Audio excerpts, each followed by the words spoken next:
కానీ జెన్యూన్‌గా ఎంత పెద్ద హిట్ అయినా సరే, పోస్టర్ మీద కలెక్షన్ ఏసే ముందు ప్రొడ్యూసర్ ఒకటికి 10 సార్లు ఆలోచించుకోవాల్సిన పరిస్థితి ఏర్పడింది. అవును. ఎందుకంటే ఎంత పెద్ద హిట్ అయినా నిజంగా వాస్తవానికి ఎంత కలెక్షన్ వచ్చినా సరే, ఒక వర్గం ఉంటుంది.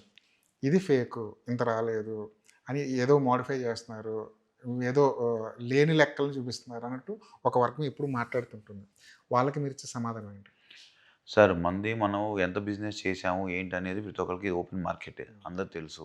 అట్లానే ఆ తర్వాత ఎంత కలెక్ట్ చేసిందనేది అందరికీ తెలిసిన విషయమే. సో, మేమేసిన ఫిగర్స్ మాత్రం డెఫినిట్‌గా వాళ్ళందరూ సేఫ్ అయ్యారు అని అందరూ అనౌన్స్ చేసినాకే మేము ఫిగర్స్ ఏస్తా ఉన్నాం ప్రతిరోజు. సో, దాన్ని బట్టి మేము జెన్యూన్‌గా ఏసాం ఫిగర్స్. ఎక్కడ పెంచి ఫిగర్స్ ఏసింది లేదు. ఎందుకంటే ఒకవేళ నేను పెంచి ఏద్దాం అనుకున్నా, సో, ఎవరో ఒకళ్ళు మీరన్నట్టు సోషల్ మీడియాలో గూడా అది తప్పేస్తున్నారు, ఇదేస్తున్నారు అని కొన్ని వస్తా ఉంటాయి. డిఫరెంటు పీపుల్ ఉంటారు. దాన్ని చేస్తా ఉంటారు. బట్ మాకు అవసరమైతే రాలేదు. నన్నడిగితే డెఫినిట్‌గా మేము జెన్యూన్ ఫిగర్సే ఏసాం.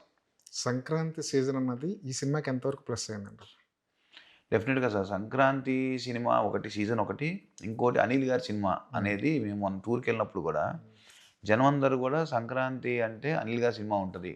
ఫిక్స్ మనం అయిపోయారు చూడాలి. కదా! ఫిక్స్ అయిపోయి. ఎందుకంటే ఆయన టీవీ షోస్ చేశారు. కొన్ని అవును. ఇంకా చేస్తున్నారు. అవును. దానివల్ల కామన్‌గా రెగ్యులర్‌గా టీవీ చూసే ఆడియన్స్ బాగా దగ్గరైపోయారు. సో, దానివల్ల ఏమైపోతుందంటే ఒక సంక్రాంతి, ఒక అనిల్ రావుపూడి అనేది ఒక బెంచ్ మార్క్ అయిపోయింది. అవును. సో, వాళ్ళు నెక్స్ట్ టైము ఎవరితో వస్తున్నారు, ఈళ్ళతో రండి, ఆ హీరోతో రండి, ఈ హీరోతో రండి అంత ఎక్సైటెడ్‌గా ఉన్నారనమాట. అంటే వాళ్ళు ఫిక్స్ అయిపోయారు. సంక్రాంతి అంటే అనిల్ రావుపూడి సినిమా ఉంటది అనేది డెఫినిట్‌గా ఫిక్స్ అయ్యారు. ముందు సంక్రాంతి వస్తున్నాం కూడా బాగా చేయటం చేసింది కాబట్టి ఈ సినిమాకి అది చాలా అడ్వాంటేజ్ అయింది. ఇంకోటి చిరంజీవి గారు ఆయన జోనర్‌లో ఆయన ఎక్కడైతే ది బెస్ట్ అని మనందరం చూస్తూ పెరిగామో, అవును. అలాంటివి చేసినప్పుడు అది ఇంక ఎట్లా ఉంటదని మనం చూసాం.